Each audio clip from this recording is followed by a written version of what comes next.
I'm expecting the Hilda, the Zushin, Matilda, these typical bands. True that. And right now they have taken out the Fovius. It is not something we see usually, the EXP lane being banned out. Because right now, the way the meta is, it's kind of more of the assassins and the mages kind of decide the tempo of your entire game. But yeah, we could also see the Bruno ban because that hero is absolutely senseless right now with how good it is. Such a high contention rate. Even in the M6, it has one of the Indeed. highest win rates for a marksman. Yep. That malefic gun adjustment just made that guy go into insane levels of broken in this meta right now. And he's definitely into the priority and ban list. At the same time, Baldudu, we are seeing an Alucard ban, and that is a respect ban to Bando, if I'm not wrong, from Fight 2. And that is quite interesting to see. Hmm. I remember both these teams when they faced each other, they've always been banning each other out, and I think that is something that comes with having a respect for the opponent at the same time facing them so many times, because Bando on that Alucard is absolutely lethal. So countering one of Fight to Win strongest cards from the ban itself, I think that's a very good strategy. Indeed, and there goes my Zushin being banned out as well. And just like you mentioned, the Bruno has also been banned out. So we're at this point, we are not really seeing that much of a surprise quite yet. I mean, I also mentioned the Matilda. I mean, after all, why would you ever give her out? The mobility she can provide is just absolutely insane. So let's see what team the Eliminators want to close off this first ban section with and see what they really don't want to give out because there's still a lot of heroes into the table. You have the Khalid, the Evergreen, and you also have Suyo, who's still quite a good jungler. And but at the same time, whatever you ban, you're gonna leave out a few assassins for Team ET to pick for Sararmon, right?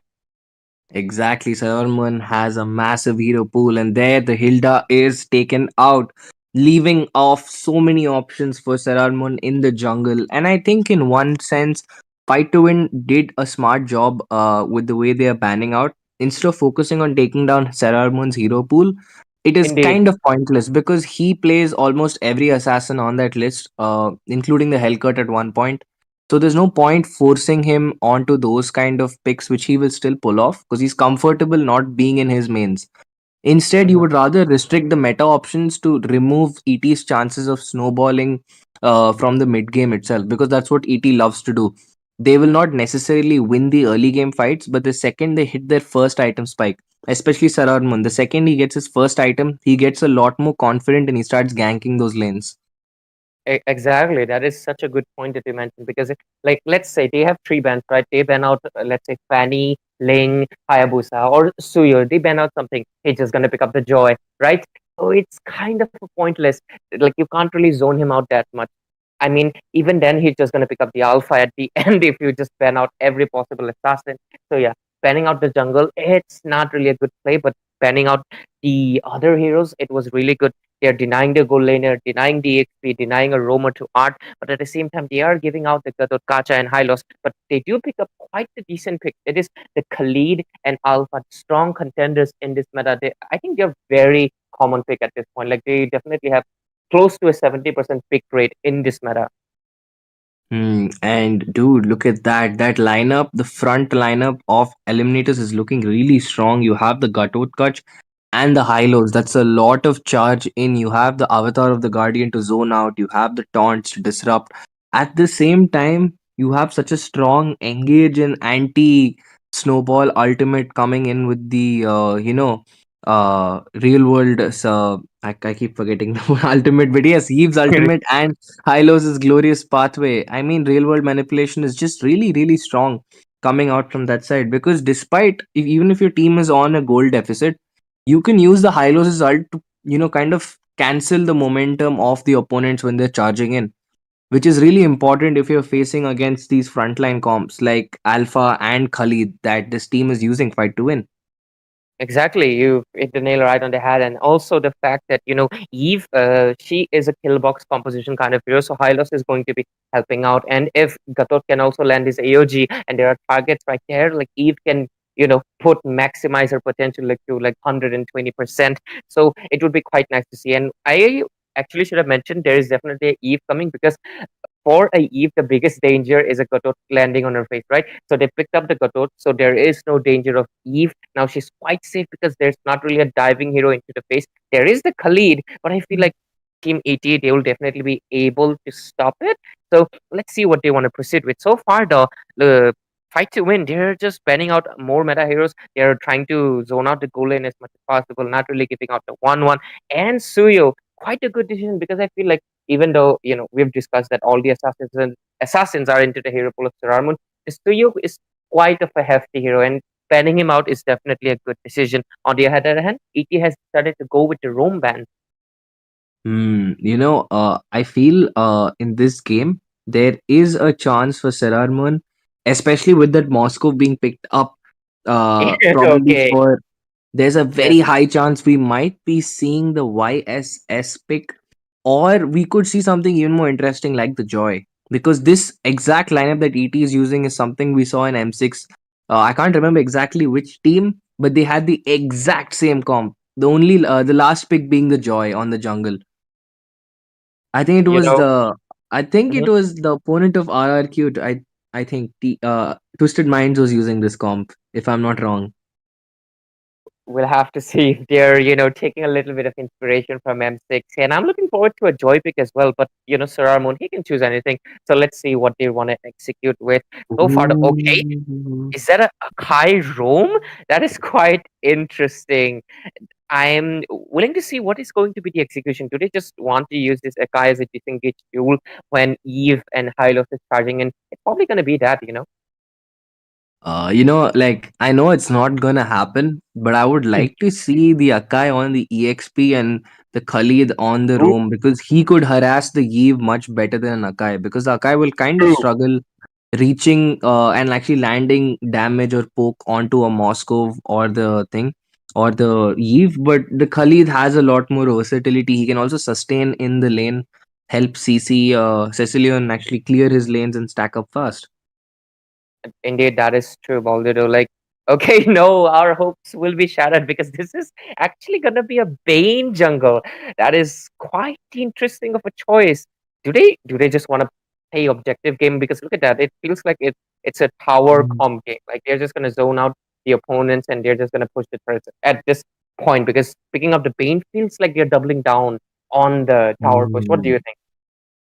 Definitely. And also, I think the Bane is a great response to all those ultimates. You can use the Deadly Catch to interrupt literally four ultimates that Fight to Win is using: the Khalid's Raging Sandstorm, the Alpha Charge, the Deadly Spin, and the Blazing Duet. All of them, when used right, could get interrupted or at least delayed from, actually getting the maximum setup potential. So, yeah, the Deadly Catch pickup, the Bane is a great option. The Crab Claw Cannon can also ricochet really well. At the same time, the damage distribution of the teams is also really well done.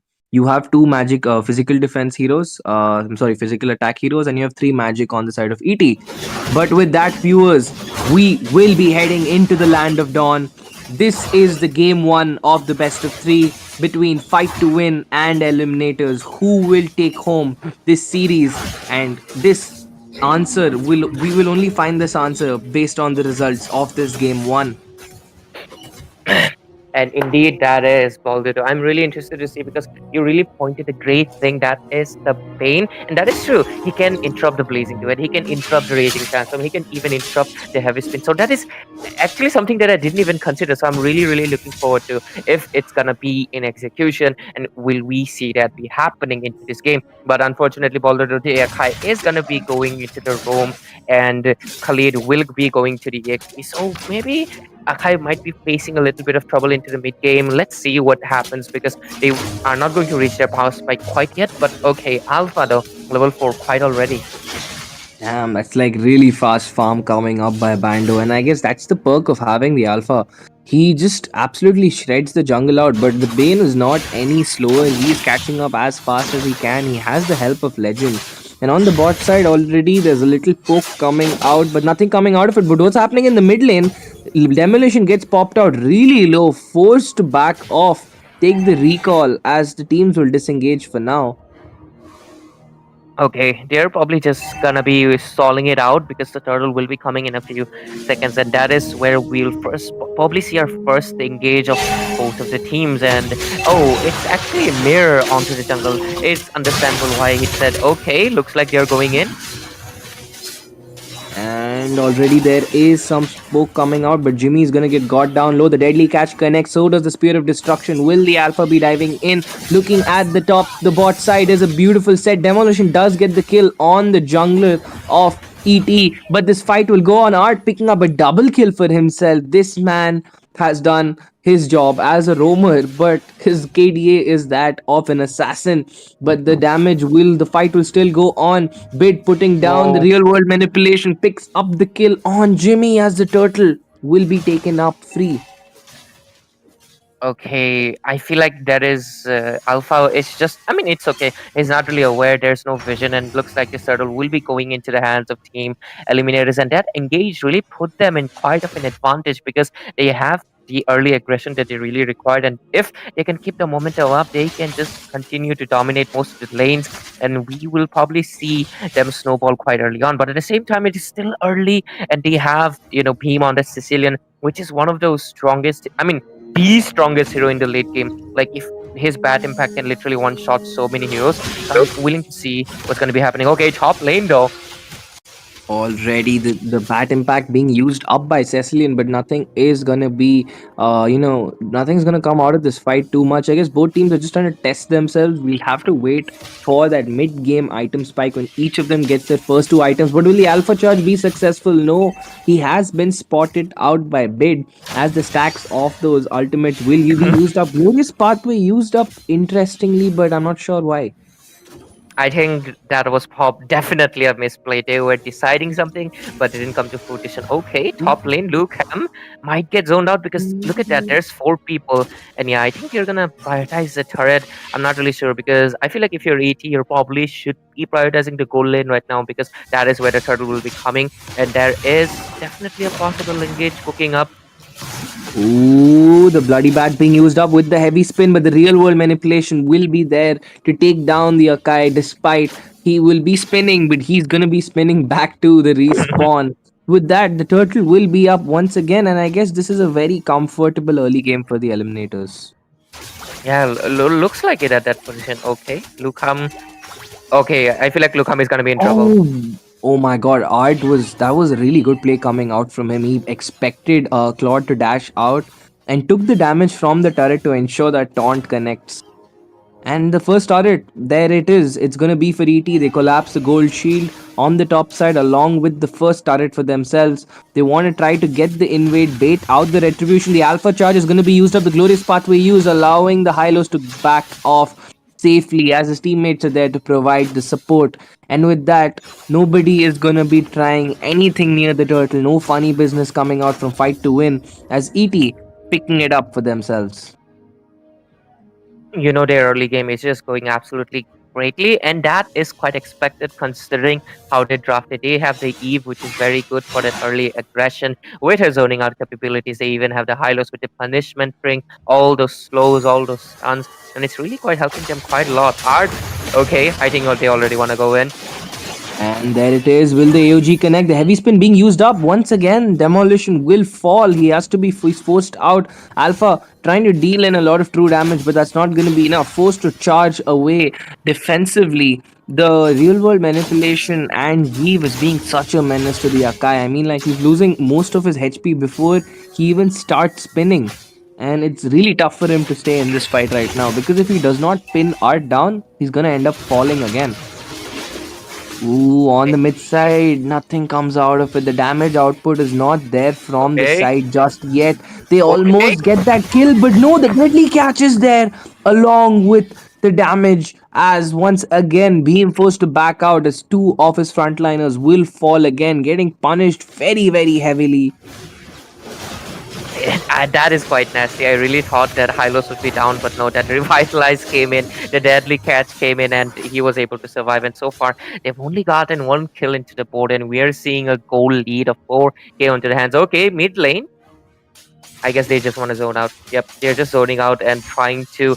I mean, at this point, they're controlling the map so badly that I don't feel Fight to Win can do anything much except for defend and just try to, play a desperate game of the late game and rely most of it to beam onto the Sicilian because there's nothing much they can possibly do into this ball to do. Okay, there's an engage on the Oh, top there lane. is an action going on. The AOG is going to be used up. Bando gets caught out, punished for the overextension.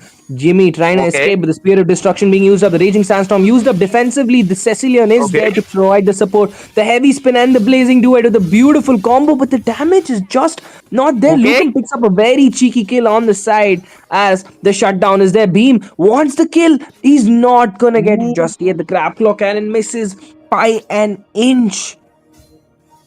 Bit survive with 1 HP. That could have been such a good shutdown for the hands of Team Fight to Win, but they just didn't get it. It was so close, but finally, Team Fight to Win are fighting to get a few kills. They finally got 2 kills into the board, but Eliminators are still leading out with 12 kills into the scoreboard right now. And they also have a around 4k goal lead again. They lost it a little bit, but right now they're back on track again, and they have the map in their hands because they're pushing turrets left and right. Okay, Claude with a blazing duet.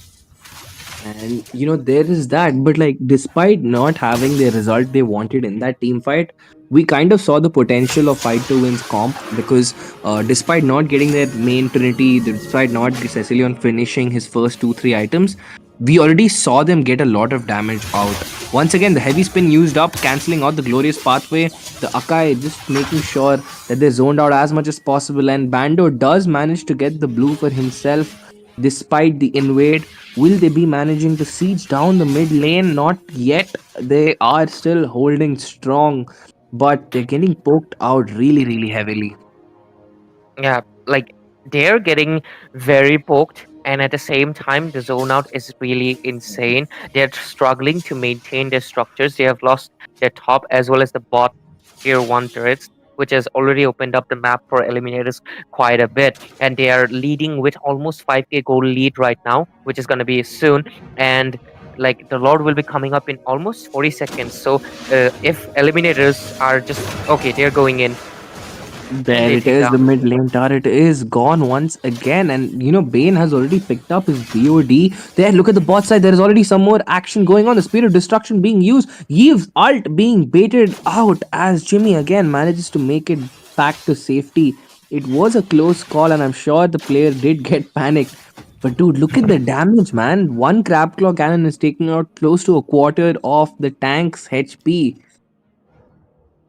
Indeed. And if you look at the itemization, Claude is still lagging behind, but Moscow already has the Trinity build. Bane has built up the Blade of Despair, so he's going to be hitting quite hard. And looks like there is a engage into the bot lane. Ooh, the glorious pathway being used. Jimmy forced to back off. There is the not immobilized, but it does not connect. That could have possibly been a change for the team. They need to get shutdowns, and they need it from somewhere. It doesn't matter who, they need it as soon as possible. But those two revitalizers that the Hylos and the Gato are running is just so hard for them to do that. Look at that, the AOG being used up, but there both the frontliners get poked out. There, the Spirit of Destruction being used, the Raging Sandstorm on the backline, Lukum doing it all. Marksman versus Marksman, rushing the backline, but it is Suzumi who makes it out alive as Art picks up the kill on the Claude. The Blazing Duet not sufficient to ensure the result his team needs. And that engage was also negative into the hands of Fight to Win. They're really not able to fight to win this game because they're struggling really badly. And this is the Elemental Lord being taken by the Team Eliminators as well, which is marching down the bot lane. And that means that tier 2, okay, the top one, it's already taken down. The mid one is in jeopardy. The bot one is definitely going to take down. And they're only going to be left with their inhibitors, which means they will be pushed to the comfort of their bases, which is already not looking good. Look at them. They're probably thinking of charging in, but Sicilian is only going to be the only beacon of hope. Let's see. The damage is just quite strong. Oh God, they're the deadly catch being used up once again, but there are no minions to keep, sieging them back. But they're putting a lot of pressure, and with that, I guess that all the the outer turrets will be cleaned up, and ET will want to try to get an inhibitor for themselves. They do have the potential with the comp they're running. A one glorious pathway could zone them out like they're doing right now. There is the benefit of the glorious pathway, allowing Bane and team to get a free hit. The deadly catch being used up once again. Jimmy and will be zoned out, but Alpha charge being used up perfectly. But the AOG is there.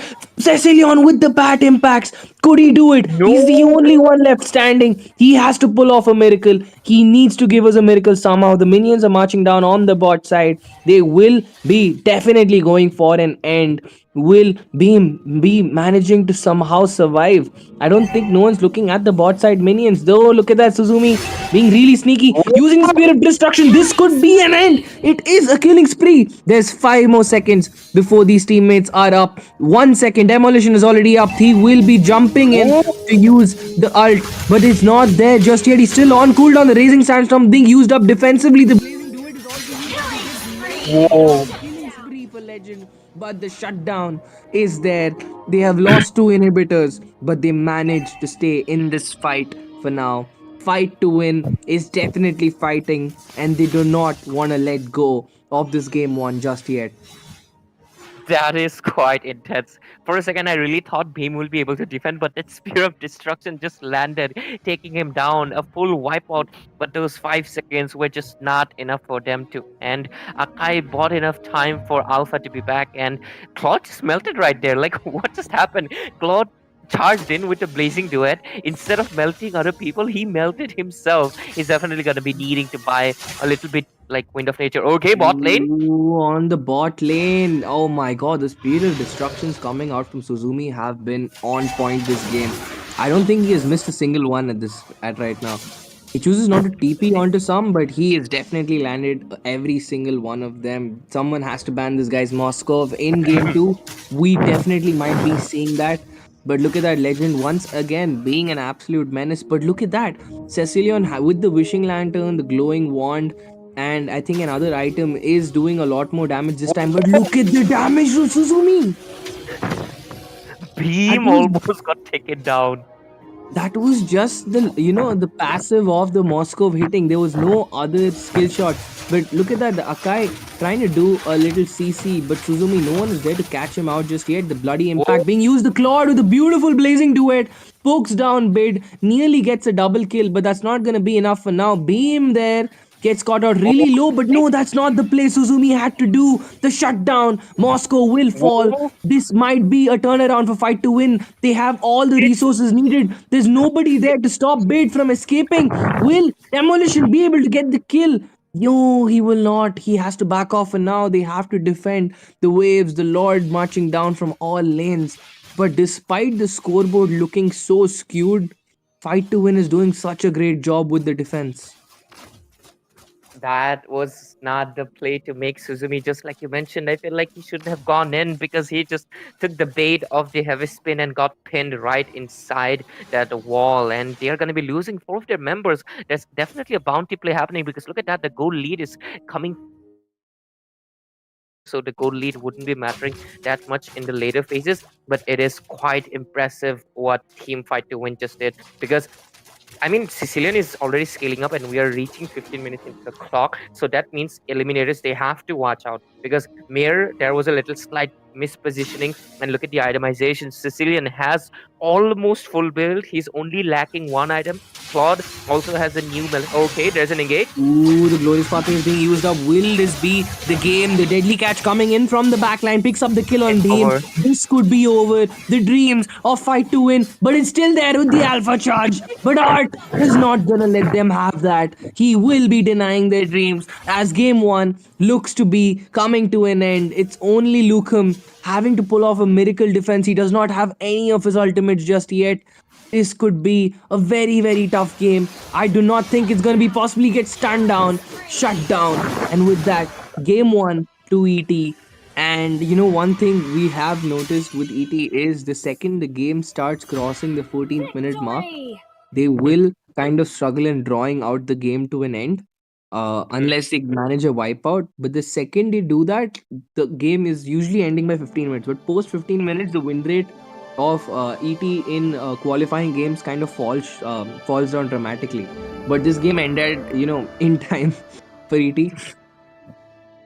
Yes, quite true. I mean, we just saw it is not actually a there was a misplay from Suzumi, but other than that, rest of the members also fell down one by one. The only one standing was Bid, and he was also surviving at like 1 HP. If there was any follow up, he would have also gotten taken down, and it would have been a wipeout. Thank God they had the Lord, and because of that, Team Fight to Win was forced to stay in the base and not push a single turret. But still, just like I mentioned, Eliminators, they have to watch out in the next game. I feel like, because I mean, Fight to Win have seen their strategy, and this Moscow is definitely gonna get banned into the next game. And with that, I'm gonna feel like the draft will change slight a bit. And let's see what Team Fight to Win has in store for us. After all, this is best of three. Everybody wants to see a game number three because that is where things get interesting. But Eliminators, they have a chance to make a clean sweep, and I'm really looking forward to. What do you think, Baldur? I feel like Fight to Win did show potential, and Indeed, we could be turning it around.